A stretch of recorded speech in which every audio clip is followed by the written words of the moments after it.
Hello, let me know please either audio video clear. Live students बहुत जल्दी reply करो, reply fast.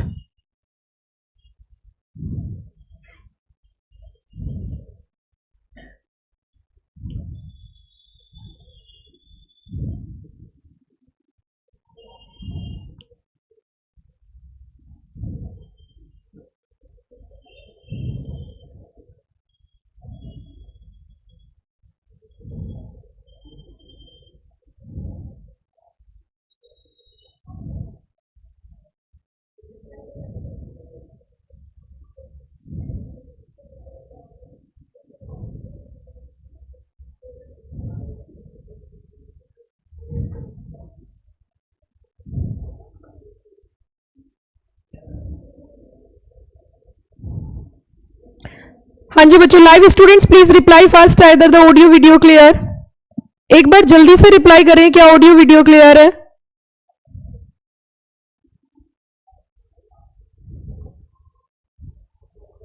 हाँ जी बच्चों, let me know please either audio video clear, reply fast. Okay okay okay, very good, good good job. जैसे कि आप सभी बच्चे जानते हो, हम यहाँ पे बात कर रहे थे लॉ की। हमने कहा था कि कंपनी एक्ट 2013 से पहले की अगर हम बात करें तो कौन सा एक्ट है? Company act 1956। लेकिन समझने वाली बात यह है, समझने वाली बात यह है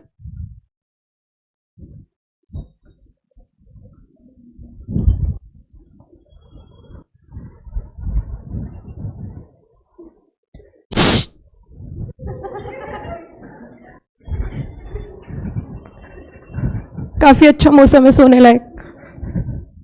हाँ जी बच्चों, तो समझने लायक बात यह है कि कंपनी एक्ट 1956 जो हमारा है वो 2013 से जस्ट पहला था। इतना बोरिंग पढ़ाती हूँ मैं, मुझे अपने ऊपर काम करना पड़ेगा आज जाके। तुम्हारी गलती नहीं है, पर मैंने तो भी पढ़ाया ही नहीं। आपकी गलती नहीं, मौसम काफी अच्छा है। तो चलिए, कुछ बच्चे तो नाव में ही सो रहे हैं आजकल दिल्ली में, खैर कोई बात नहीं। कंपनी एक्ट, झीलों का शहर है दिल्ली। कंपनी एक्ट 1956 की अगर हम बात करें, पढ़ा देती हूँ आपको अच्छे तरीके से। तो कंपनी एक्ट 1956 आपको नजर आ रहा होगा 1956 से ही कि जो हमारा एक्ट है वो किससे पहले आया है? 2013। लेकिन आपने एक चीज और नोटिस करी होगी कि जब हमारा देश आजाद हुआ उसके जस्ट बाद हमारा 1956 आया। These are the logics actually, जो सिर्फ एक प्रोफेशनल कोर्स में ही आपको मिल सकते हैं। तो मुद्दा ये उठता है कि हमारी इकोनॉमिक पॉलिसीज आई थी 1991 में और हमारा एक्ट आया 1956 में। अच्छा, इकोनॉमिक पॉलिसीज क्या कहती है? इकोनॉमिक पॉलिसीज कहती है लिबरलाइजेशन, जिसका मतलब होता है लॉस को कम करना, ग्लोबलाइजेशन, कहीं पर भी कुछ भी काम करना, एंड प्राइवेटाइजेशन, प्राइवेट सेक्टर को भी ऑप्शन देना। यस और नो? अब आपका जो कानून है वो कब का है? 1956 का। और न्यू एक्ट कब आया? वो इकोनॉमिक पॉलिसीज कब आई है? 1991। तो जब हमारे 1956 एक्ट आया होगा और 1991 पॉलिसीज आई होंगी तो उनके बीच में तालमेल नहीं बैठा। क्यों नहीं बैठा? क्योंकि गैप हो गया। इकोनॉमिक पॉलिसीज बिजनेस के लिए आई, यस और नो? इकोनॉमी के लिए आई, और इकोनॉमी का एक सबसे बड़ा भाग होता है बिजनेस। बिजनेस अच्छा है तो इकोनॉमी अच्छी है, और बिजनेस को चलाने के लिए मेन चीज होती है कंपनी। यस और नो? इट मींस, आपको मैं बता देती हूं, कंपनी एक्ट 1956 में लगभग 21 बार अमेंडमेंट हुआ। मोर देन 21 टाइम्स जो है उसमें चेंजेस हुए, अमेंडमेंट्स हुआ, अमेंडमेंट्स हुआ, अमेंडमेंट्स हुआ। और भाई अमेंडमेंट हो के वो एक्ट छलनी हो गया। There are so many changes are there, जितना कर सकते थे। फाइनली फिर क्या डिसाइड किया कि चलो तो अब क्या करते हैं, बताइए जल्दी से, क्या बोलना चाह रही हूं मैं? कि चलो अब क्या करते हैं, अब लेकर आते हैं एक नया एक्ट। और कंपनी एक्ट 1956 को रिप्लेस करके हमारे पिक्चर में जो आया वो न्यू एक्ट आया, that is the company act 2013। Company act 2013 के अंदर टोटल 470 सेक्शन है। कितने सेक्शन है? 470। जब भी कभी कोई एक्ट बनता है तो उसके लास्ट में जो ईयर होता है, जैसे 2013 है या 2015 है, तो वो जो साल होता है, इट मींस ये बात साफ होती है उसी ईयर में वो एक्ट पास हुआ। And act passed by the parliament, और एसेंट देते हैं हमारे president. Are you got the point? अब मुद्दा उठता है कि मैम जैसे कि अभी जो हम फिलहाल पढ़ रहे हैं वो कौन सा एक्ट है? तो that is the company act 2013। लेकिन आपको यह भी पता होना चाहिए कि इससे पहले भी कोई कानून था, और इससे पहले हमारा कानून कौन सा था? Company act 1956। अब यहां पे एक डेफिनेशन आपको नजर आ रही है, और डेफिनेशन बिल्कुल साफ है, स्क्रीन पे नजर आ रही है। Section 2 clause 20। अब बच्चों यहां पे कुछ लिंकिंग वाली बातें बताती हूँ, कुछ नॉलेज वाली बातें बताती हूँ। जैसे आपने स्क्रीन पे देखा है सेक्शन 2 है और उसके बाद लिखा है क्लॉज 20। ये जो ब्रैकेट में आपको नजर आ रहा है, ब्रैकेट के अंदर जो 20 लिखा है, सेक्शन के साथ, सेक्शन जब होता है तो सेक्शन मेन होता है। जैसे सेक्शन 2 है तो ये मेन हो गया, उसके बराबर में जो लिखा हुआ है वो क्या हो गया, क्लॉज। क्या हो गया, क्या हो गया। अब तुम्हें एक चीज और समझनी है कि लॉ को एक्चुअल में पढ़ा कैसे जाता है। तो एक तो होते हैं, मेरे साथ साथ बोलना, सेक्शन, आवाज नहीं आ रही, जोर से बोलिए, section, subsection, clause, sub clause, explanation, proviso, blah blah. हाँ, तो इट मींस मेन चीज होती है सेक्शन। मेन चीज क्या होती है, कभी कभी आपको नजर आएगा सेक्शन के साथ क्लॉज और कभी कभी आपको नजर आएगा सेक्शन के साथ सबसेक्शन। फिर से सुनो, कभी कभी आपको नजर आएगा सेक्शन के साथ क्लॉज और कभी कभी आपको नजर आएगा सेक्शन के साथ सब सेक्शन। क्या बोला मैंने, sub section. Now what is the difference between a clause and sub section. Ma'am क्या लिखा हुआ होगा कि ये क्लॉज है, या मैम लिखा होगा ये सब सेक्शन है। नहीं लिखा होगा, ये आपको समझना होगा। मैम समझाइए कैसे, मैं बताती हूं आपको। आपको मैं एक सेक्शन पढ़ाऊंगी, सेक्शन नंबर 96। कौन सा सेक्शन। और जब आप सेक्शन नंबर 96 पढ़ोगे तो 96 में बहुत सारी बातें लिखी हैं। जैसे कि उसमें कहता है, वो सेक्शन कहता है हर कंपनी को एक जनरल मीटिंग करनी है। क्या करनी है, जनरल मीटिंग कहां होगी, कैसे होगी, कब होगी, कितने दिनों में होगी, एक्स होगा, वाई होगा, जेड होगा, ये सारी बातें उस सेक्शन में लिखी है। तो उस सेक्शन में बहुत सारे सब पार्ट्स है, मतलब सब सेक्शन है। जैसे सब सेक्शन 1, 96(1), 96(2), 96(3), 96(4). लेकिन एक बात पूछना चाहती हूं, आप मुझे सीधे बताइए, सेक्शन 96 जो भी बात कर रहा है वो जनरल मीटिंग की कर रहा है ना एनुअल जनरल मीटिंग की, यस और नो। जैसे उसके अंदर लिखा है कि एनुअल जनरल मीटिंग होनी चाहिए। एक बात अभी तुमने पढ़ानी में एग्जांपल दे दी, एनुअल जनरल मीटिंग हर कंपनी को करनी है, ये बात कहां लिखी है, 96 में।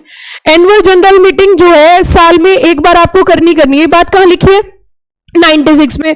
आपको एनुअल जनरल मीटिंग 6 बजे से 9 बजे, सॉरी सुबह 9 बजे से लेकर शाम के 6 बजे के बीच करनी है, ये बात कहां लिखी है, 96। जगह जगह उसी सेक्शन के अंदर अलग अलग पॉइंट्स में लिख दिया, तो वहां पे सब सेक्शन है। वहां पे क्या है, इट मींस जहां पर इंटरकनेक्शन है, जहां पे एक दूसरे से कनेक्टिविटी है, वहां क्या है, सब सेक्शंस। वहां पर क्या है, सब सेक्शंस। वहां पर क्या है, सब सेक्शंस। क्लियर या ऑल क्लियर। और जहां पर कोई लिंकिंग नहीं है वहां क्लॉजेस है, जहां पर कोई लिंकिंग नहीं है वहां पे क्या है, क्लॉजेस है। जैसे मैं एग्जांपल देती हूं, कंपनी एक्ट के अंदर जितनी भी डेफिनेशंस हैं, all definitions are defined under section number 2। जितनी भी डेफिनेशंस है वो कौन से सेक्शन में लिखी है, सेक्शन नंबर 2। अब सेक्शन 2 के साथ ऐड होते हैं बहुत सारी डेफिनेशन है, जैसे कंपनी की डेफिनेशन है, प्रोस्पेक्टस की डेफिनेशन है, डायरेक्टर की डेफिनेशन है। तो एक तरफ मैं कंपनी की डेफिनेशन बोल रही हूँ और एक तरफ डायरेक्टर की बोल रही हूँ, तो क्या दोनों में आपस में डायरेक्ट कनेक्शन है, कंपनी और डायरेक्टर डायरेक्ट कनेक्शन है, बताइए नहीं है ना। तो वहां पे यूज किया जाता है क्लॉजेस। क्या यूज किया जाता है, अच्छा मेरे साथ बोलिए क्या क्या होता है। Number 1 section, number 2 clauses, sub clauses, explanation, proviso, illustration, blah blah. अब एक बच्चा पूछे ma'am what do mean by the blah blah, अला बला, अला बला। तो इट मींस अगर हम बात करें सेक्शन 2 क्लॉज 20 की, तो company is defined under section 2 clause 20। कहां डिफाइंड है जरा बताना बच्चों, सेक्शन 2 क्लॉज 20। फिर से बोलिए सेक्शन 2। ओके, अब मेरी एक बात सुनो मैम जी, आप ये बताइए कि इस वाले कोर्स में और जी मैम जी दूसरे वाले कोर्स में, जैसे कि हम कोई नॉर्मल कोर्स करें या और ग्रेजुएशन करें सिंपल, तो उसमें क्या अंतर है, बहुत अंतर है। यहां पे हमें क्या भी पढ़ना है और हमें यहां पे क्यों भी पढ़ना है। अब मुद्दा ये उठता है कि मैम ये डेफिनेशन क्यों दी गई, कंपनी की डेफिनेशन हम क्यों पढ़े, क्या वजह है कंपनी की डेफिनेशन पढ़ने की, प्लीज बताइए ना। What is the reason, company की डेफिनेशन क्यों पढ़ाई जाती है, ये डेफिनेशंस क्यों पढ़ाई जाती है। जब भी कभी कोई एक्ट हम पढ़ते हैं, लाइव वाले बच्चे आनंद लेते रहे, लाइव स्टूडेंट्स, यस बच्चों, live students, audio video clear है, आनंद लेते रहे, audio video clear, yes come on reply fast, audio video clear, yes. सो जा बेटा, सो जा, सो जा, लाइव वाले बच्चे सो जाओ, सोते सोते क्या लगी बताना जरा, भूख लगी, खा ले बेटा, और मूंगफली में, हाँ बस अब सुनो ध्यान दीजिए।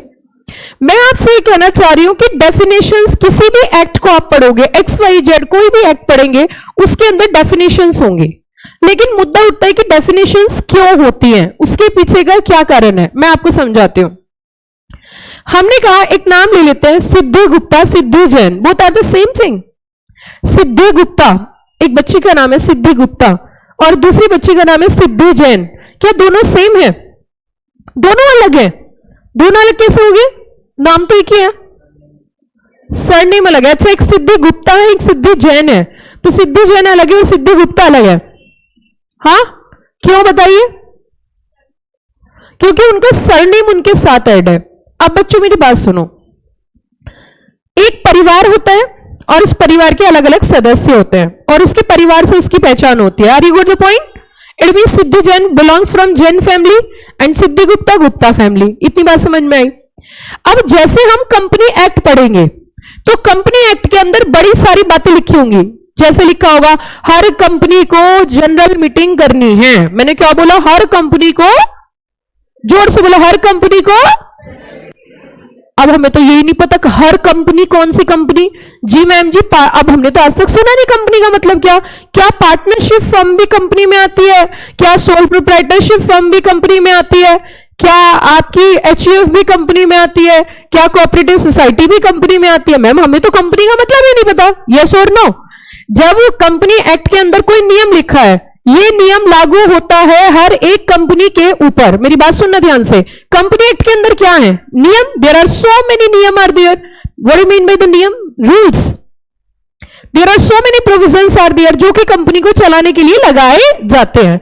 अब वहां पर लिखा है this section is applicable to company, this section is applicable to every company. Now what do mean by the company? आप किसे बोलोगे? क्या कोऑपरेटिव सोसाइटी को बोलोगे, पार्टनरशिप फर्म को बोलोगे, या फिर आप एचयूएफ को बोलोगे, या फिर आप एनजीओ को बोलोगे? भाई साहब कंपनी का मतलब क्या? हमें कौन सी कंपनी पे नियम लागू करना है? तो हर एक एक्ट के अंदर अपनी डेफिनेशंस होती हैं। जैसे आपने फाइनेंशियल ईयर सुना होगा, सुने? फाइनेंशियल ईयर कितने बच्चों ने सुना? हाथ उठाइए। फाइनेंशियल ईयर, बहुत ही अच्छी बात। What do mean by financial year? What do mean by the financial year? 1 April to 31 March. कहां लिखी है ये बात? What do mean by accounting year? Yes, what do mean by accounting year? Ma'am आप पढ़ा रही हो, पूछ रही हो, दोनों बातें। What do mean by accounting year? Yes, anybody? Anybody? पीछे, आगे पीछे कोई बच्चा कभी सुना है अकाउंटिंग ईयर का मतलब? अकाउंटिंग ईयर भी 1 अप्रैल से होता है, फाइनेंशियल ईयर भी 1 अप्रैल से होता है, दोनों 31 मार्च को खत्म होते हैं। एक ही बात हो गई। लो खत्म कहानी, हजम पानी, एक था राजा एक थी रानी। क्या बात है? अकाउंटिंग ईयर और खाली ईयर?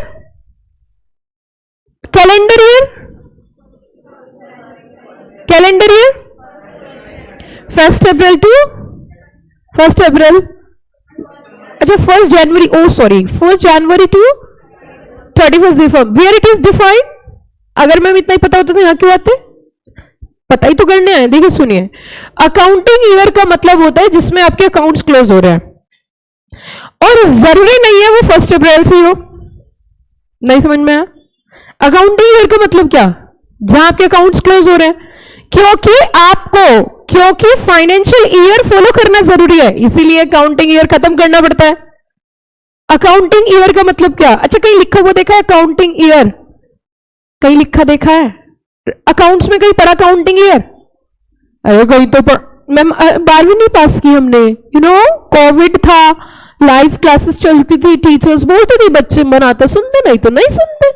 अच्छा, फाइनेंशियल ईयर की अगर हम बात करें, it start from 1 April and it comes to end on 31 मार्च।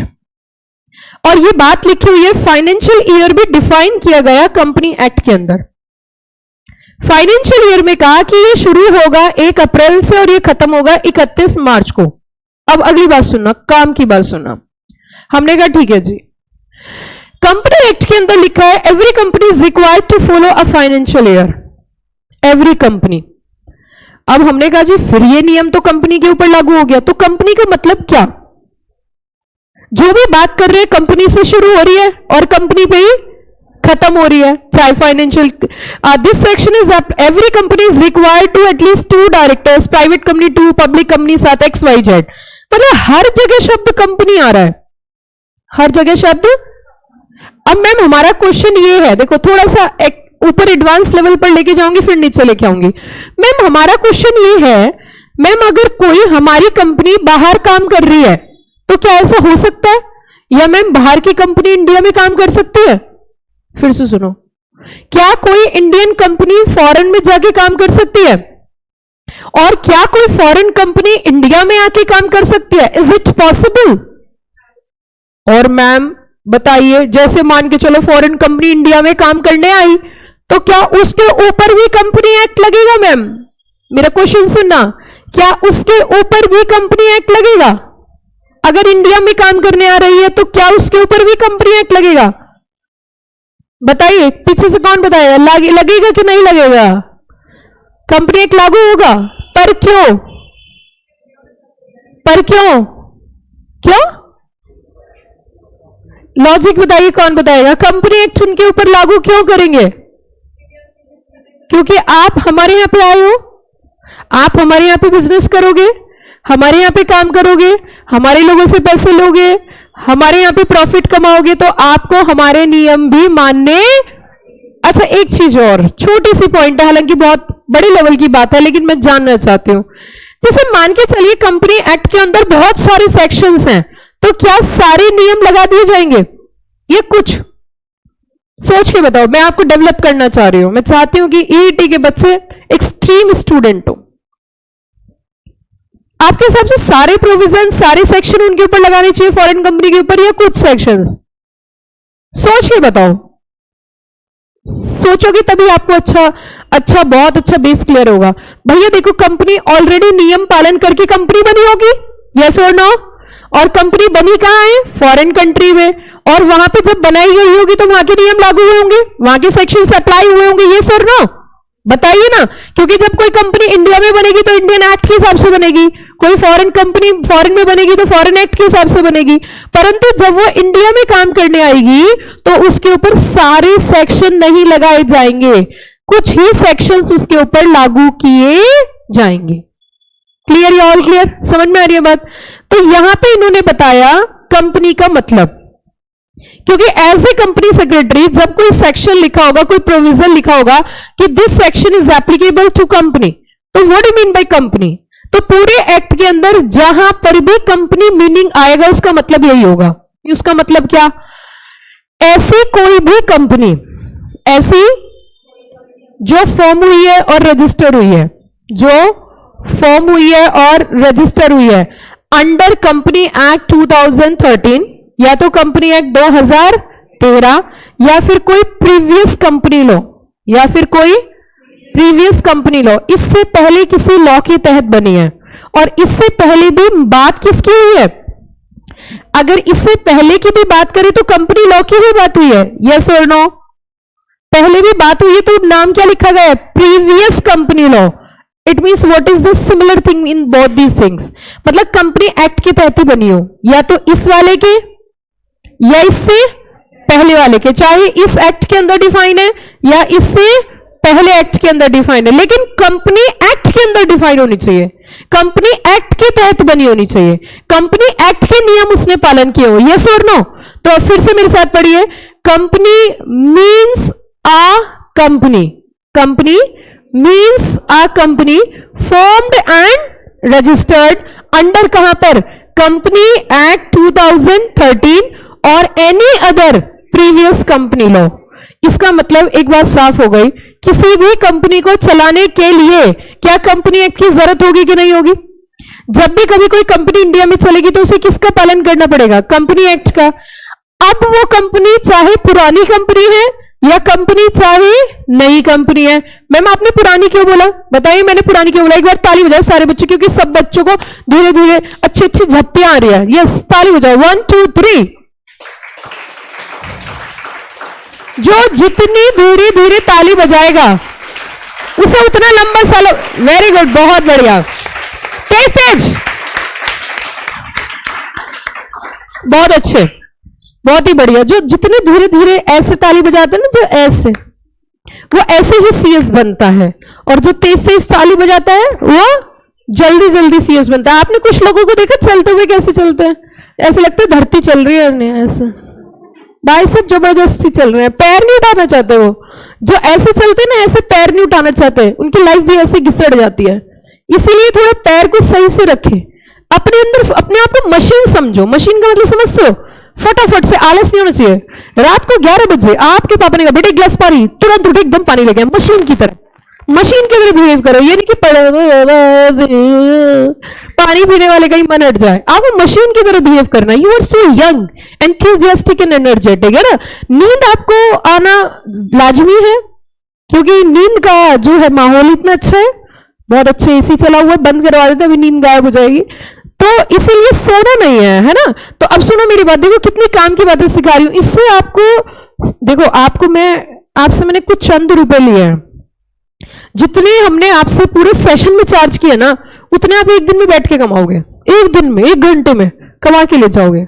तो इसका मतलब आपने जो हमें कीमत पे करी है, उसका कोई, जो हम आपको दे रहे हैं ना, उसका कोई मोल नहीं है, वो अनमोल चीजें हैं। समझो ना बात को, तो बोले थैंक यू। हाँ यही तो बात है। अब सुनो मेरी बात, मैं आपसे ये कहना चाह रही हूं कि अगर यहां पे ऐसा नहीं लिखा होता, क्या लिखा है मुझे बताना, और any other previous company law, अगर यहां पे ये शब्द नहीं होता तो और any other previous company law, इससे पहले की डेफिनेशन पढ़ो, तो क्या लॉजिक होता है इसका। तो मैम लॉजिक एकदम साफ होता, यहां पे लिखा है कंपनी का मतलब वो कंपनी 2013 के तहत बनी है, इसका मतलब जो पहली कंपनी बन चुकी है उसके लिए नियम अलग आता और नई वाली कंपनी के लिए नियम अलग आता। तो दो कंपनी एक्ट होते कि पुरानी वाली का एक्ट पुराना, नए वालों का एक्ट नया। ये पुराना कंपनी सेक्रेटरी, ये नया कंपनी सेक्रेटरी, ये 1956 सीएस, ये 2013 सीएस, ये कंपनी पुरानी, इसमें 1956 सीएस, ये 2013 नए वाले सीएस, नए वाले, पुराने पुराने पुराने, नए नए नए नए, पुराने पुराने, फिर तो ये चलता ना। इसीलिए एक्ट जिसने ड्राफ्ट किया, सोचो कितना दिमाग रखता है, उसने कहा भैया आज के बाद जो भी कंपनी होगी, चाहे वो पुरानी, चाहे वो नई, चाहे वो आगे बनने वाली, सभी कंपनी के ऊपर एक ही एक्ट एप्लीकेबल होगा, सबका साथ। आवाज नहीं आ रही, सबका साथ, एक ही एक्ट होगा और एक ही एक्ट सबके ऊपर लागू किया। कोई भी किसी तरीके का पक्षपात, कोई पुरानी कंपनी है या नई कंपनी है, लेकिन नियम सिर्फ एक होगा, यूनिफॉर्मिटी होगी, सिर्फ एक एक्ट लागू होगा। क्योंकि हमारे बच्चे एक एक्ट अच्छे से पढ़ ले वही बहुत बड़ी बात है, दो एक्ट कैसे पढ़ेंगे। Are you got the point? You are preparing for a company law officer. You are preparing for compliance officer. You are appointing as a officer of top management. You are a part of a board of director, board of management. आप समझ रहे हो, उस जगह पे बैठने के लिए बच्चे के अंदर कितना हुनर होना जरूरी है, कितनी नॉलेज होना जरूरी है, कितना पोटेंशियल होना जरूरी है। सिर्फ किसी कोर्स को चुनना और उस कोर्स को करना, दो बातों में बहुत अंतर है। चुना 4.5 लाख बच्चों ने, more than 4 lakh students are registered in this course, but you know very well, I know very well, 4 lakh बच्चे सीएस तो एक साथ नहीं बनेंगे। कुछ चुनिंदा बच्चे, कुछ सिलेक्टेड बच्चे, कुछ होनहार बच्चे, कुछ मेहनती बच्चे, कुछ डेडिकेटेड बच्चे इसमें से सीएस बनेंगे। यस और नो? और उनमें से बनेगा कौन, ये आप डिसाइड करोगे, क्योंकि बनना या नहीं बनना मैं डिसाइड नहीं करूंगी, it's in your own hand. अगर कोई रुकेगा तो अपनी वजह से, और बनेगा तो अपनी वजह से। दुनिया की कोई ताकत आपको नहीं रोक सकती, दुनिया का कोई इंसान आपको टेंशन नहीं दे सकता। अगर आप टेंशन लेना ना चाहो, आपको कोई प्रोवोक कर रहा है, आपको कोई कह रहा है पागल, ए पागल, चलते चलते आपको बोल रहा है, आप बोलो यस आई एम पागल। उसके कहने से पागल थोड़ी हो गए। आप पागल हो या पागल नहीं हो ये तो आपको पता है। यू आर सो बकवास, यस आई एम बकवास, आई एक्सेप्ट इट, बस वो खुश हो गया, आप भी खुश हो गए। इसका मतलब जब आपके सामने कोई रिएक्ट करे, रिएक्ट मींस नेगेटिव रिएक्ट करे, तो आप कितने ज्यादा नेगेटिव, आपके भाई ने आपको बोला है पागल, तो आप बोलोगे तू महापागल, बस वो सक्सेसफुल हो गया ना। सक्सेसफुल हुआ या नहीं हुआ, आप करके देखना। वो बोले ए पागल, आप बोले हाँ भाई मैं पागल हूं, लेकिन बहन तो तेरी हूं। तो इट मींस अब क्या रिस्पॉन्स होगा उसका, सामने वाले को बातों से ही क्या कर लो, प्रॉब्लम्स खत्म कर लो, क्योंकि आपको जिंदगी में बहुत ऊंचाई उड़ान भरनी है, आपको ये स्ट्रेस नहीं लेने हैं। Got the point? Prepared for a professionalism, prepare for professional course. कोई क्या बोल रहा है, कोई क्या कह रहा है, आपके दिमाग पे कोई असर, समझ में आ रही है बात? चलिए अब सुनो मेरी बात। What is the baby crux here? Come on reply. क्या यहाँ पे न्यू कंपनी भी कवर है और साथ में ओल्ड कंपनी? अब मेरे साथ साथ बोलो, कंपनी मीन्स अ कंपनी। जोर से बोलिए, कंपनी मीन्स अ कंपनी। एक बार और, company means a company formed and registered under company act 2013 और any other previous company law. अब मेरी बात सुनो, क्या यहां पे दो शब्द यूज हुए? One is a formed and second one is a registered. क्या शब्द हुए? दो शब्द यूज है, पहला और दूसरा। अब यहां पे बताना चाहूंगी, मन कर रहा है बताने का। पहली बात इन्होंने फॉर्म की करी है, फॉर्म मतलब बनाना, और दूसरा उसके बाद की प्रक्रिया फॉलो करना रजिस्ट्रेशन की। कंपनी एक्ट के अंदर पहला पॉइंट ये लिखा हुआ है सेक्शन नंबर 2 के अंदर, डेफिनेशन सेक्शन 3 के अंदर कहा है कंपनी बनाना चाहते हो, फॉर्म करना चाहते हो? जी हाँ, कंपनी बोलो, कंपनी फॉर्म करना चाहते हो? आवाज आनी चाहिए, यस मैम, जोर से बोलो। कंपनी बनाना चाहते हो? दो आदमी चाहिए कम से कम। कंपनी कौन सी बनानी है बताइए, कौन सी कंपनी? आप पूछोगे कौन कौन सी कंपनी है, मैंने कहा ओपीसी है, प्राइवेट है, पब्लिक है, कौन सी बनानी है बताइए, कौन सी कंपनी बनाना चाहते हो? मैम फिलहाल सोचा नहीं, आप बताइए। ओपीसी, प्राइवेट, पब्लिक, 3 ऑप्शन है, कौन सी बनाना चाहोगे? Private company. आपको कम से कम 2 आदमी चाहिए, 2 डायरेक्टर्स, 2 मेंबर फॉर्म करने के लिए, और रजिस्ट्रेशन कराना पड़ेगा सेक्शन 7 के तहत। किसके तहत? किसके तहत? अब बोला कि मैम बिना रजिस्ट्रेशन के कंपनी नहीं बनती। ना ना ना ना ना, आपको रजिस्ट्रेशन कराना जरूरी है। अब अगला क्वेश्चन है, रजिस्ट्रेशन कौन करेगा? देखिए आपकी यहीं से शुरुआत होती है, इसी सेक्शन से, कि रजिस्ट्रेशन कौन करेगा? Company secretary. पूछो क्यों? क्योंकि आपको नॉलेज नहीं है। सीएस को, सीए को, सीएमई को, एडवोकेट को ही इस लॉ की नॉलेज है, क्योंकि रजिस्ट्रेशन किसके हिसाब से होगा? जल्दी जल्दी बताओ, रजिस्ट्रेशन किसके हिसाब से होगा? कंपनी एक्ट के हिसाब से। किसके प्रोविजन के हिसाब से रजिस्टर्ड हो रहा है? Company act. और कंपनी एक्ट की नॉलेज किस है? जिसने कंपनी एक्ट पढ़ा है। और कंपनी एक्ट किसने पढ़ा है? अदर सीए, सीएस, सीएमए और एडवोकेट। तो कंपनी का रजिस्ट्रेशन कौन कराएंगे? बोलो, आवाज आनी चाहिए। सीए। हर कोई आदमी कंपनी रजिस्टर। अच्छा मेरा क्वेश्चन ये, क्या बिना रजिस्ट्रेशन की कंपनी नहीं हो सकती? आवाज आनी चाहिए। क्या बिना रजिस्ट्रेशन की कंपनी नहीं हो सकती? क्यों? क्योंकि क्या लिखा है? Formed and. तो पहले तो फॉर्मेशन की रिक्वायरमेंट पूरी करनी है, और नंबर 2 फिर रजिस्ट्रेशन। अच्छा, रजिस्ट्रेशन जो होगा वो with the help of professionals होगा। Come on, with the help of professionals होगा। लॉजिक, नॉलेज होनी चाहिए। नॉलेज किसे होती है? जो पढ़ेगा। तो इसके मीन पढ़ कौन रहे? सीए, सीएस, सीएमए, और यही लिखा है सेक्शन के अंदर, यही लोग बना सकते हैं कंपनी। कोई बड़ी बात, कोई बड़ी बात नहीं है। अब सुनो, ये बात लिखी कहां है कि रजिस्ट्रेशन कैसे होगा? That is to be mention under section number 7। कौन से सेक्शन में? कौन से सेक्शन में? आवाज नहीं, कौन से सेक्शन में? अब सुनो मेरी बात, ध्यान से सुनना बड़े प्यार से। सेक्शन 7 के अंदर प्रोसेस दिया गया, कंपनी को बनाने का प्रोसेस दिया गया है। Process of incorporation of company, process of registration of company. Actually company का जो बर्थ होता है, कंपनी जो बनेगी वो लॉ के हिसाब से होगी। क्यों? बताओ जल्दी, लॉजिक बताओ। कंपनी का जो बर्थ होगा वो किसके हिसाब से होगा? तो कंपनी की डेथ भी किसके हिसाब से होगी? अच्छा, बर्थ लॉ के हिसाब से कौन कह रहा है? सेक्शन 2(20) कह रहा है, साफ साफ साफ लिखा है। Company means a company formed and registered under company act. तो कंपनी बनेगी किसके हिसाब से? कंपनी एक्ट के हिसाब से, मतलब लॉ के हिसाब से। तो कंपनी की डेथ भी किसके हिसाब से होगी?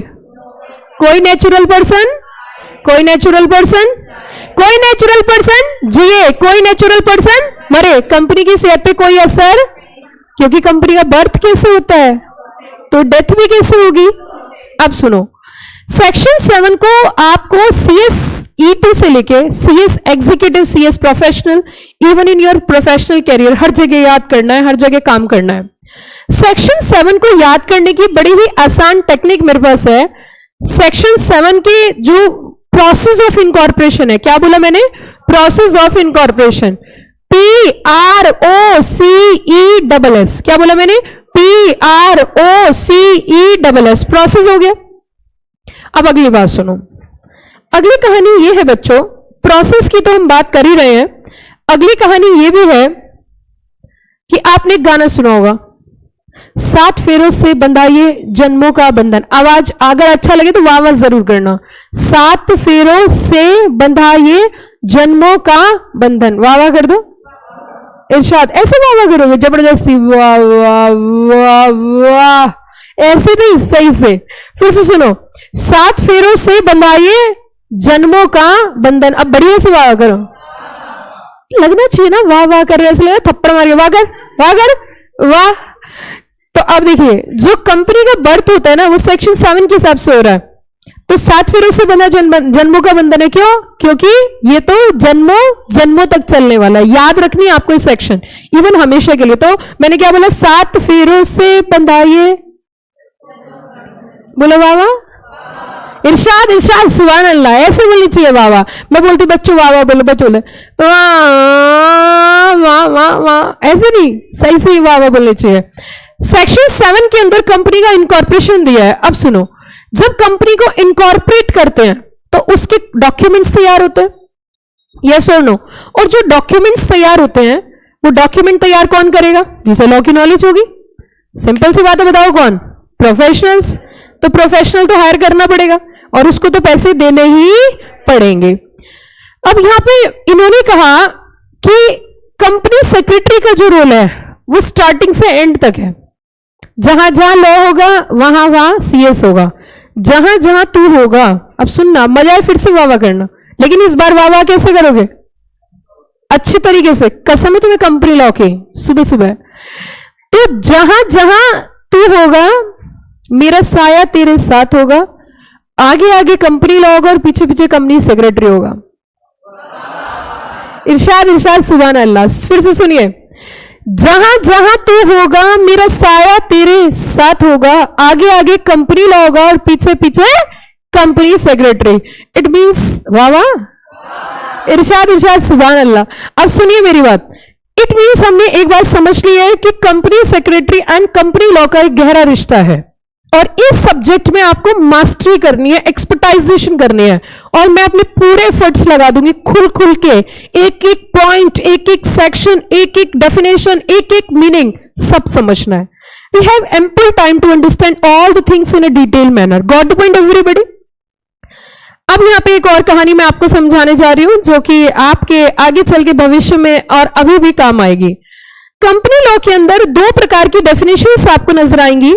मेरी क्लास एक्चुअली कोई कोई झेल पाएगा जो बढ़िया सा नाश्ता करके आया जिसको सच में सीएस बनना है, नहीं तो पढ़ाने को तो मैं 1 सेकंड में डेफिनेशन याद करा सकती हूं। अब सेक्शन 2 क्लास 20 के अंदर कंपनी डिफाइन किया। All definitions are defined under section 2 and here is a class 20। अब 20 को याद करने की टेक्निक, बिना टेक्निक के हमारी कामयाबी भी कम होगी। हमें हार्डवर्क ज्यादा करना है लेकिन स्मार्ट वर्क भी करना है। तो 20 याद करने का बड़ा आसान तरीका, धीरू भाई अंबानी जी ने कंपनी बनाई तो वो क्या होगा? 0 2। कोई भी व्यक्ति कंपनी क्यों बनाते हैं? 0 2, तो 2 0 2 0। तो सेक्शन 2 क्लॉज, आवाज नहीं आ रही, सेक्शन 2 क्लॉज, अब जोर से बोलो, सेक्शन 2 क्लॉज, आवाज नहीं, section 2 clause, section 2 clause, section 2 clause, section 2 clause, जोर से बोलो, सेक्शन 2 क्लॉज। Very good. अब देखिए, सुनिए मेरी बात। यहां पे 2 तरीके की डेफिनेशन आपको नजर आएगी। एक डेफिनेशन स्टार्ट होगी मीन्स से, है मैम? हाँ, सच्ची सच्ची। देखो डेफिनेशन में क्या लिखा है, कंपनी मीन्स, क्या लिखा है देखना। और एक डेफिनेशन है ऐसी होगी जिसकी शुरुआत होगी कंपनी, वो सॉरी कोई भी वर्ड होगा लिखा होगा इंक्लूड्स, क्या लिखा होगा। तो 2 तरीके की डेफिनेशन नजर आएंगी, एक होगी मीन्स वाली और एक होगी इंक्लूड्स वाली। कौन कौन सी जरा बताना, मीन्स और दूसरी इंक्लूड्स। फिर से बताइए, मीन्स, मीन्स और इंक्लूड्स, 2 तरीके की डेफिनेशन आपको नजर आएंगी। अगर मीन्स डेफिनेशन की हम बात करें तो मीन्स डेफिनेशन स्ट्रिक्ट डेफिनेशन होती है।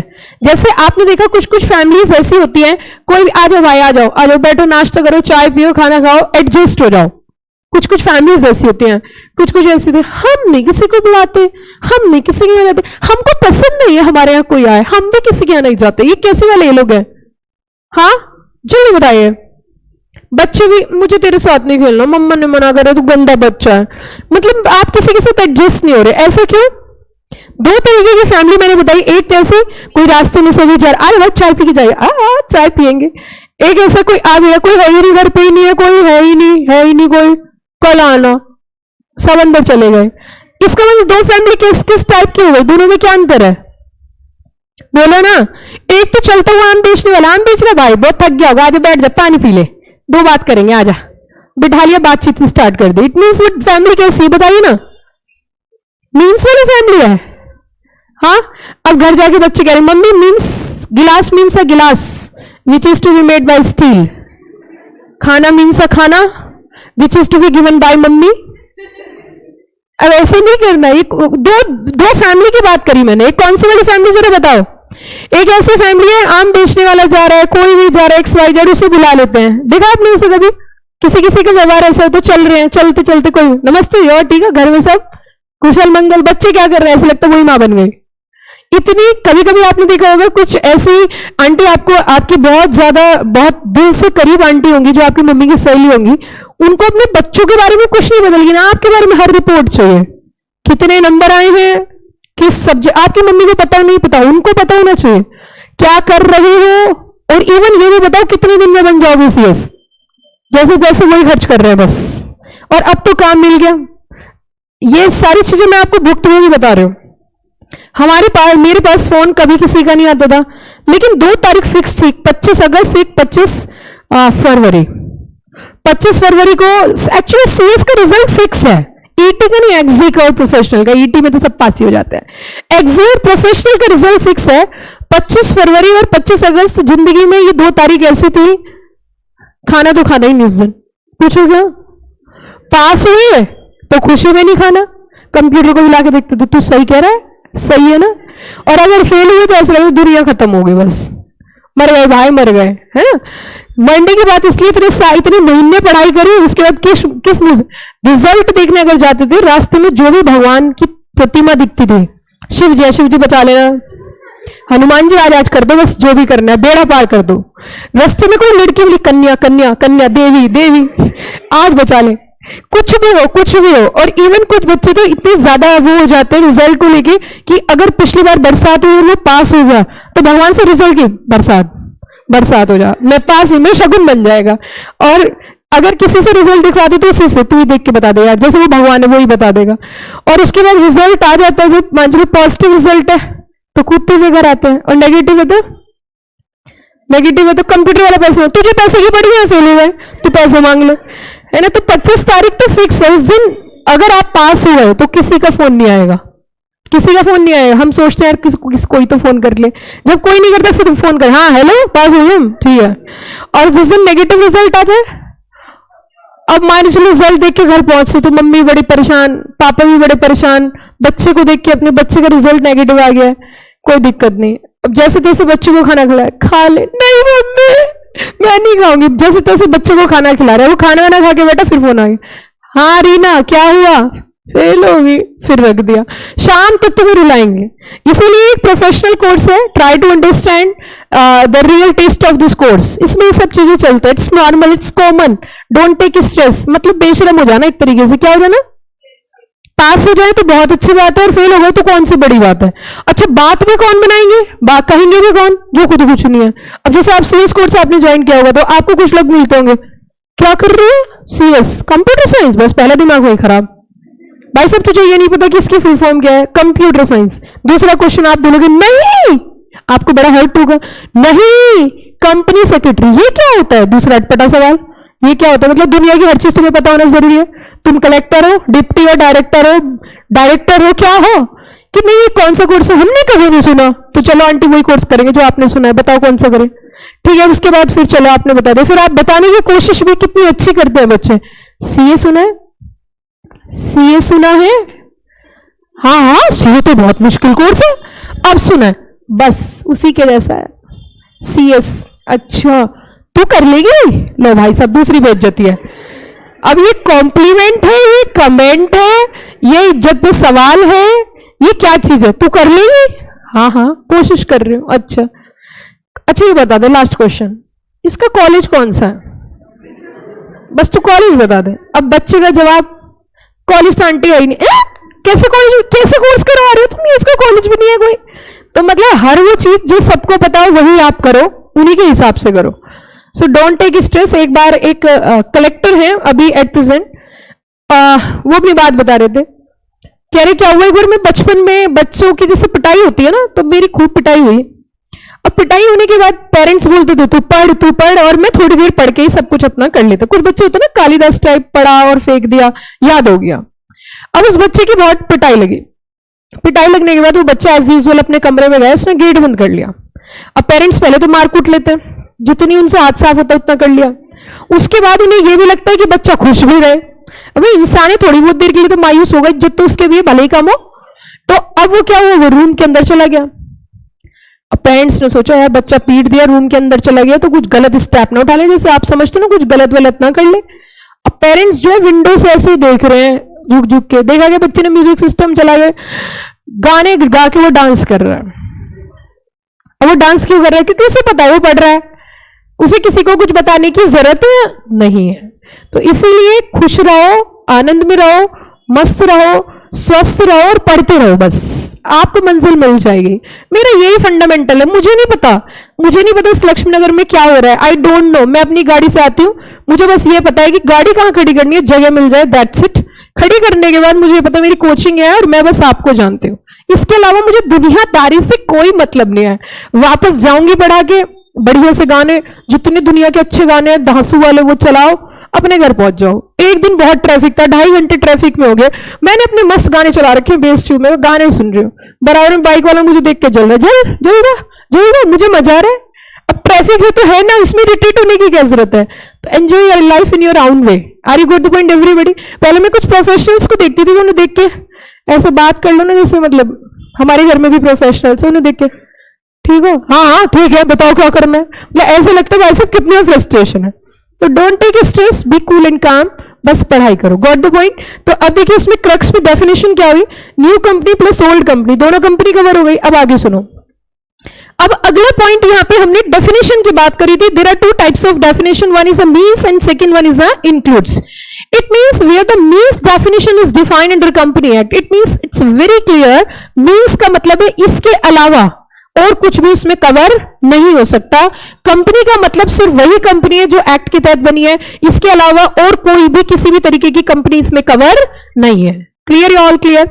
लेकिन वही अगर इंक्लूड्स डेफिनेशन होती है तो इट मींस उसमें अदर तरीके की कंपनीज भी क्या हो जाती है, कवर। समझ में आ गया? अब जैसे आपको डेफिनेशन नजर आए मींस वाली और जैसी डेफिनेशन नजर आए इंक्लूड्स वाली, दैट्स इंप्लाइडली नो कि यहां पे कोई और कवर नहीं हो सकता। समझ आया? आगे देखिए, अगले पॉइंट की ओर चलेंगे। एक लाइन लिखी हुई है, company is an association of both natural and artificial person. Live students please reply, ताकि मुझे आइडिया रहे कि आपकी क्लास चल रही है, आप पढ़ रहे हो, आपको मेरी आवाज आ रही है और क्लास सही चल रही है। तो रिप्लाई करते रहे, साथ के साथ रिप्लाई करते रहे बच्चों प्लीज। ओके, सो अगला पॉइंट आप देखोगे, company is an association of both natural and artificial person. Now what do mean bye here natural and artificial person? कभी भी जब भी कभी कोई कंपनी की बात करता है तो कंपनी में एक सबसे बड़ा फायदा ये होता है कि कंपनी को अगर हम पैसे दे दें तो हम अपने पैसे कभी भी वापस ले सकते हैं। लेकिन वो कैसे, कंपनी को पैसे कैसे दिए जाते हैं? कंपनी को दो तरीके से पैसे दिए जाते हैं। फॉर एग्जाम्पल, आप जरा लॉजिक समझो। मान के चलो मैं टीचर हूं और मेरा मन है कि मुझे साइड में कहीं और कुछ भी बिजनेस करना है, तो सिंपल सी बात है, अनएबल टू डू। क्यों? क्योंकि full time dedicated teacher, that's why मेरे पास टाइम नहीं है। सो मैंने सोचा कि जो ऑलरेडी बिजनेस चल रहा है क्यों ना उसी में हिस्सेदारी कर ले। जैसे सपोज कोई जूतों की कंपनी है और उसमें अपनी हिस्सेदारी कर लेते हैं कि कितनी, उसमें हम 30% अपनी हिस्सेदारी ले लेते हैं। अब हिस्सा कैसे ले सकते हैं? व्हाट डू मीन बाय हिस्सा? हिस्से को इंग्लिश में क्या बोलते हैं? क्या बात है, बहुत ही बढ़िया।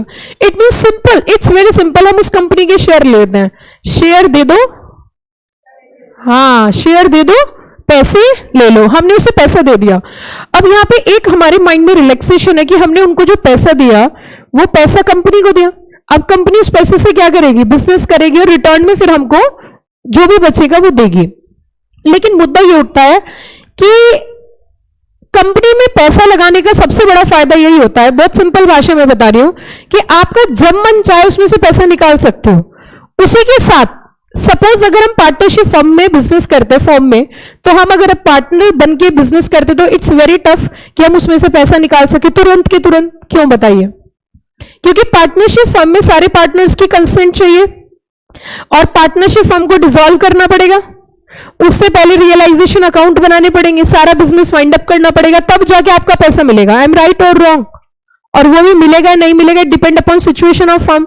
अगर लॉसेस हुए तो वो भी अगला माफ और पिछला, क्योंकि क्या होती है उसमें अनलिमिटेड लायबिलिटी। लेकिन कंपनी में एक सबसे बड़ा फायदा है कि अगर हमने कुछ पैसे दे दिए तो हम अपने पैसे कभी भी वापस निकाल सकते हैं। इसीलिए लोग कंपनी से ज्यादा जुड़ना चाहते हैं। इन्होंने कहा कंपनी ना जो एसोसिएशन है, एसोसिएशन का मतलब होता है एकजुट होना। क्या मतलब होता है? एसोसिएट होना of both natural and artificial person. अब मैं यहां पे आपको एक एग्जांपल देती हूं। आपने कभी सुना कि जो अंबानी जी के शेयर्स गिर गए? कभी सुना आपने? अंबानी जी को लॉसेस हुआ? नहीं। हमेशा नाम सुना होगा रिलायंस। यस और नो? रिलायंस के शेयर्स डाउन में है, रिलायंस के शेयर अप है, रिलायंस को प्रॉफिट, रिलायंस को लॉस, रिलायंस की न्यू कंपनी। इट मींस जहां भी नाम सुन रहे हो रिलायंस का सुन रहे हो। तो रिलायंस भी एक पर्सन है, लेकिन रिलायंस एक आर्टिफिशियल पर्सन है। कैसे पर्सन है?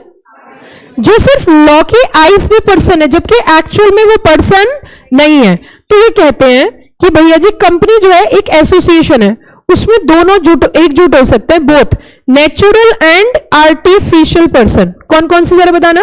Natural and artificial. नेचुरल का मतलब होता है बाय बर्थ, जो जिनका गॉड से ब्लेसिंग, जैसे हम सब हैं, और आर्टिफिशियल पर्सन होते हैं जो लॉ के हिसाब से बनते हैं। Got the point? It means अब यहां पे एनालिसिस करते हैं। जब हमने एनालिसिस करा तो हमने दो चीजें देखी, one is a natural person and second one is a artificial person. अब जैसे मान के चलिए कंपनी है एक्स लिमिटेड, हमने एक कंपनी का एग्जाम्पल लिया। एसोसिएट का मतलब क्या होता है? पैसे देना, जुड़ना। अब इस कंपनी में शेयर लेना चाहते हैं तो मिस्टर ए भी शेयर ले सकता है और एक्स कंपनी भी शेयर ले सकती है। एक्स कंपनी कैसा पर्सन है? एक्स कंपनी तो आर्टिफिशियल पर्सन है। तो अगर एक्स कंपनी चाहे तो एक्स कंपनी भी इसमें पैसे शेयर परचेज कर सकती है। किसमें? ये देखो वाई और जेड है। मान के चलिए एक्स लिमिटेड कंपनी है और इसमें हम शेयर लेना चाहते हैं, तो मैं भी शेयर ले सकती हूं, आप भी शेयर ले सकते हो। लेकिन वाई लिमिटेड नाम से क्या नजर आ रही है? कंपनी है। वाई लिमिटेड नाम से क्या नजर आ रही है? कंपनी है। जेड लिमिटेड नाम से क्या नजर आ रही है? कंपनी है। इट मींस ये कंपनी भी इस कंपनी के अंदर क्या ले सकती है? शेयर होल्ड कर सकती है। शेयर होल्ड करना मतलब एसोसिएट होना। क्या होना? तो यहां से एक बात हमें समझ में आती है कि company is an association of what? Company is an association of both natural and artificial persons. Clear या ऑल क्लियर? अच्छा, उसी के साथ साथ आगे कहते हैं कि कंपनी की ना कुछ फीचर्स होती है। हमने कहा क्या? इसको बहुत ही आसान टेक्निक से याद करना है, सैट फॉर पिक। क्या बोला मैंने? SAT for PIC, SAT and PIC। S for होता है सेपरेट लीगल एंटिटी। क्या बोला मैंने? जरा बताना। A for T for P for I for C for. अब देखो फिर से याद करना है आपको, क्योंकि ये फीचर अर्जनी आपका पीछे छोड़ने वाली है, एग्जीक्यूटिव में भी पढ़नी है। तो अभी ढंग से पढ़ लेते तो एस एग्जीक्यूटिव में पढ़े ना पढ़े नहीं, मतलब पढ़ोगे आप कब? कब पढ़ोगे? जब आओगे। चलिए खैर कोई बात नहीं। कितने बच्चों को पता है कि हम ET पास कर ही लेंगे? हो ही जाएगा। हल्के मत लेना। Don't under estimate the power of CSEET, है ना? हल्के में कुछ नहीं रहना चाहिए। चलिए खैर कोई बात नहीं, जल्दी जल्दी बताओ। S for,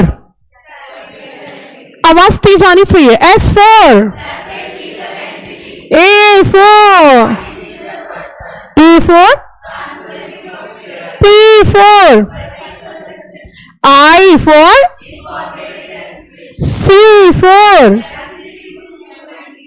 clear?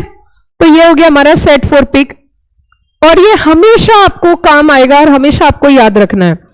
अब इसकी एक एक फीचर को हम उठाते हैं और सबसे पहले हम जो पॉइंट लेते हैं वो लेते हैं सेपरेट लीगल एंटिटी।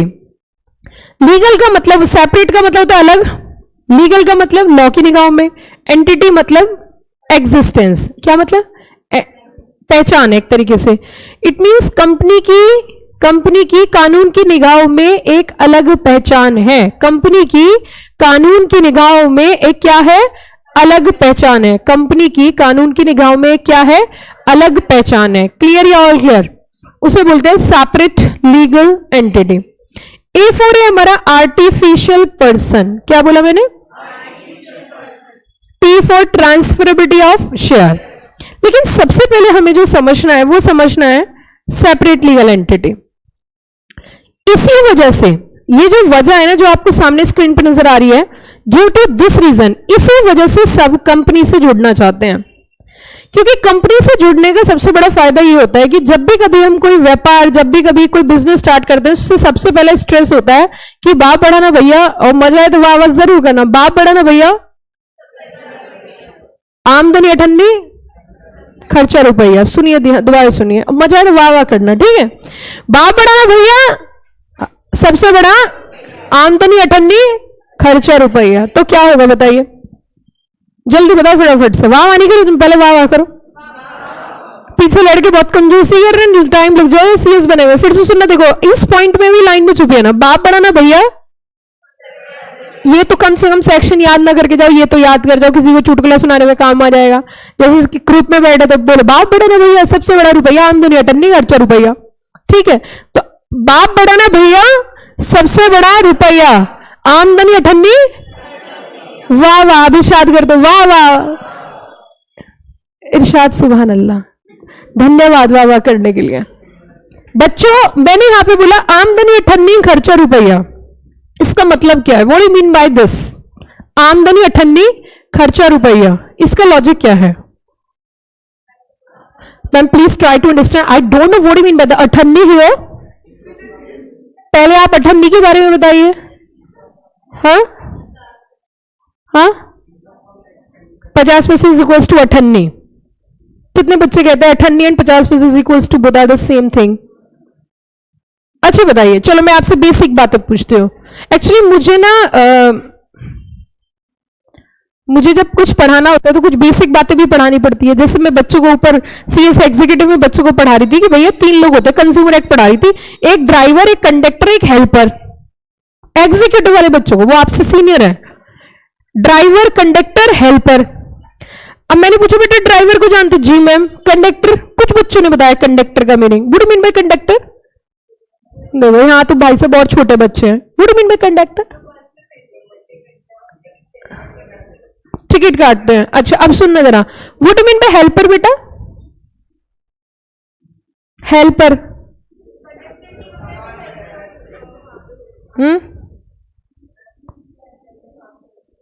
हेल्पर, बस पे 3 लोग होते हैं, एक होता है ड्राइवर, एक होता है कंडक्टर, एक होता है helper. Now what do mean bye helper here? और कोई बच्चा पीछे से? देखो बच्चों, धीरे धीरे जब अब से 13 साल पहले मैं बच्चों को पढ़ाती थी, मुझे नहीं बताना पड़ता था what do mean bye helper. लेकिन समय आते आते बच्चे मॉडर्न होते गए और मॉडर्न होते गए और हेल्पर को खत्म हो गया। धीरे धीरे कुछ बच्चे अब कंडक्टर भी भूल गए हैं, कंडक्टर भी बहुत कम बच्चों को पता है।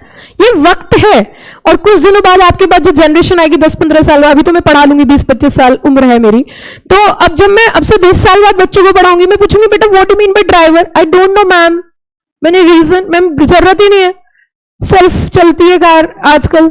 XUV 700 देख लीजिए, गाड़ी की स्टीयरिंग पे हम पैर रख के सो जाते हैं, वो अपने आप चलती है, या तो चलती है चली जाती है, लेकिन चलती है। तो अब देखो हेल्पर किसी को नहीं पता, पता क्यों हो? क्योंकि स्थिति ऐसी है। देखो हेल्पर की जरूरत कहां होती है? हेल्पर की जरूरत दिल्ली में नहीं है। दिल्ली में हेल्पर की जरूरत क्यों नहीं पड़ती? क्योंकि लॉजिक समझो, दिल्ली में क्या स्पेसिफाइड आपके पॉइंट्स हैं, स्पेसिफाइड आपके क्या बोलते हैं उन्हें, बूथ्स हैं, कि यहाँ पे स्टॉप्स हैं, और आम भाषा में, देसी भाषा में से अड्डा बोलते हैं, अड्डे हैं, ठीक है। इट मीन्स अब क्या है कि ड्राइवर नो वेरी वेल कि उसको पता है मुझे बस यही रोकनी है, चाहे कोई उतरे चढ़े XYZ, लेकिन रुकेगी बस। बट जहां छोटे छोटे शहर और कस्बे होते हैं, तो जैसे लोकल बस है, वहां पे एक्सप्रेस और लोकल दो कॉन्सेप्ट होते हैं। तो जैसे लोकल बस होती है, तो लोकल बस में ड्राइवर है, ड्राइविंग कर रहा है, कंडक्टर टिकट काट रहा है, वहां पे कंडक्टर की सबसे ज्यादा जरूरत होती है। क्यों? क्योंकि आधे लोग तो चोर होते हैं, आधे लड़के जो पढ़ने जाते हैं वो भाई साहब बिल्कुल सन्नी दिल बन जाते हैं, आग लगा दूंगा आग, मुझसे पैसे मांगे भाई, ये चलती है यहाँ। तो एक तो उस काम में भी हेल्पर काम आता है, हेल्पर उस काम में भी आता है पैसे वसूल करने में। हाँ होगा भाई, नीचे उतार नीचे उतार, तो उसे उतार के फेंक देते हैं। एक वहां हेल्पर की जरूरत पड़ी। दूसरा, अब क्या होता है कि जैसे मान के चलो यहाँ तो स्टॉप हो गए, वहां पे स्टॉप नहीं है, वहां पे जो भी गांव आएगा उसमें उतरने के लिए सब अपने घर के बाहर उतरेंगे, घर के बाहर स्टॉप लेंगे। जैसे मान चलो किसी का आया, रोक भाई रोक रोक, अब ड्राइवर को आवाज थोड़ी ना आ रही है, पीछे से हेल्पर अब हाथ गेट में मारता है, बस में हाथ मारता है, रोक रोक रोक रोक रोक भाई रोक रोक, वो उतर गया। फिर अगले वाले का घर आने वाला, वो आके खड़ा होता है, रुकवा रुकवा, मेरा घर आया रुकवा, अब वो अगले घर के आगे रुकेगा। ऐसे गांव में मान के चलो 4 सवारियां, तो 4 के 4 अपने घर के बाहर उतरेंगे। तो घर के बाहर जब उतरेंगे तो ड्राइवर को तो आवाज आ नहीं रही, तो पीछे आके खड़ी हो जाएंगी स्टॉप उतरने वाले रास्ते पर, हेल्पर से बोलेंगे रुकवा भाई, तो वो फटफट मारते रहे, रोक रोक रोक रोक रोक रोक, चल चल चल चल चल चल। तो वो रोल होता है किसका? हेल्पर का। गाड़ी बैक हो रही है तो उसे बताना आजा आजा आजा आजा आजा आजा आजा, ठीक है। तो वो रोल हेल्पर का होता है। तो अब आपको शायद थोड़ा सा लॉजिक समझ में आ गया, what do mean bye helper. आज से पहले नहीं पता था ना। अच्छा, इसी तरीके से जब मैं बेसिक कॉन्सेप्ट पढ़ा रही थी तो मैंने एक बच्चे से ऐसे पूछा, एसेंशियल कमोडिटी के अंदर बूरा, सुगर, चीनी, ये सब चीजें हैं। तो मैंने पूछा बेटा what is the difference between a शक्कर एंड अ चीनी। पूरी क्लास में से, इतनी भरी हुई क्लास में से बच्चों ने जो जवाब दिया उसे सुन के मेरा मन प्रसन्न हो गया, और फिर मुझे लगा कि अब बताना बेकार है। मैंने कहा बेटा what do mean by the chini and what do mean by the shakkar. तो एक बच्चा बोलता मैम हिंदी में शक्कर बोलते हैं, इंग्लिश में चीनी बोलते हैं।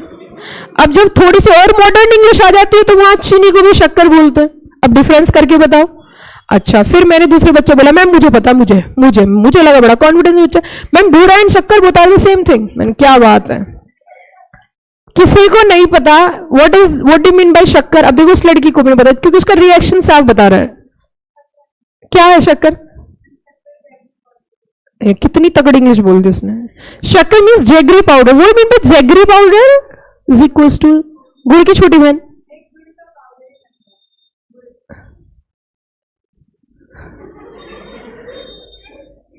मतलब गुड़ को पीस के पाउडर बना देते हैं। गुड़, अच्छा ये बताओ पाउडर से गुड़ बनता है, गुड़ से पाउडर बनता है?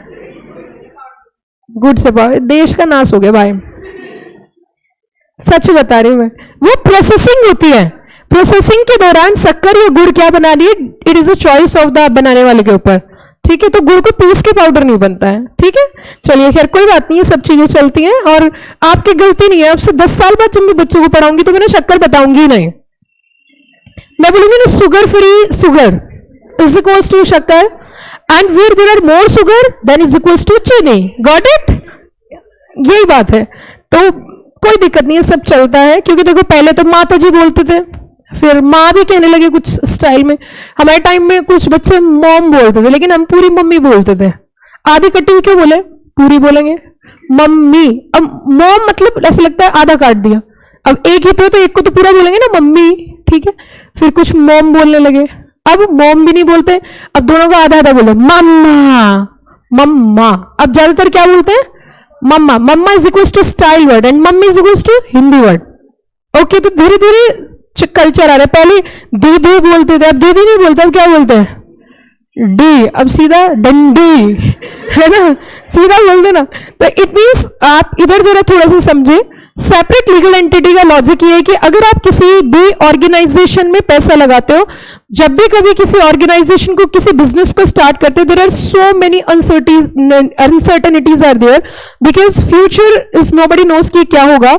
बिजनेस में सबसे बड़ा रिस्क होता है कि वहां पे लॉसेस होने के चांसेस बहुत ज्यादा होते हैं एंड प्रॉफिट होने के चांसेस बहुत कम होते हैं, बिकॉज इट टेक टाइम। कम से कम 5 साल किसी बिजनेस को सेटल होने में लगता है एंड किसी के पास पेशेंस नाम की चीज नहीं होती।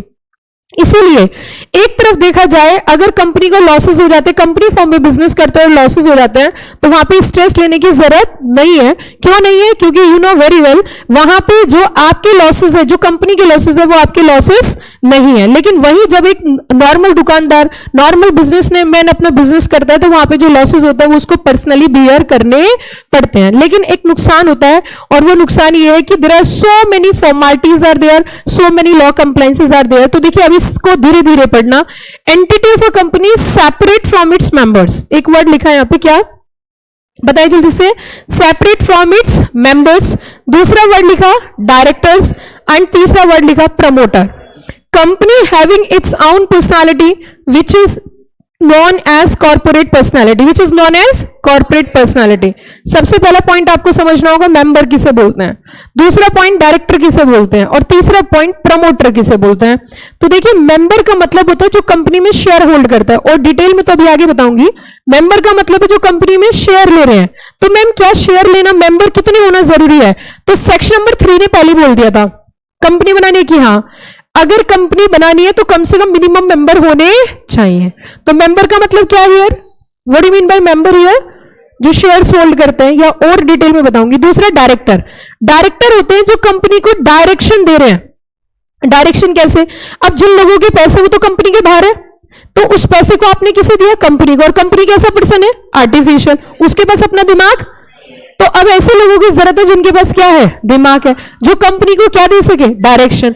तो बच्चों डायरेक्शन से ही डायरेक्टर बना है। तो directors are the owner of company और the employee of the company? Owner और एम्प्लॉय? एम्प्लॉय। क्यों? क्योंकि वो किसके लिए काम कर रहे हैं?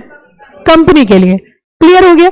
प्रमोटर का मतलब है जिसने कंपनी को बर्थ देने का आइडिया लिया, जिसके दिमाग में आइडिया आया कि मुझे कंपनी बनानी है, that person is known as promoter. Clear, all clear?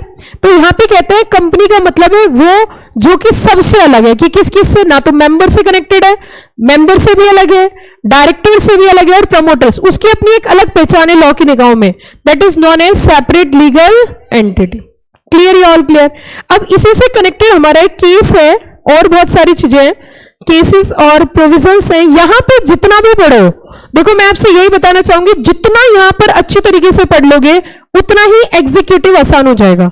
जितने डीप मैनर में यहां से अपने आप को लेके चलोगे उतना ही एग्जीक्यूटिव का सफर आसान होगा।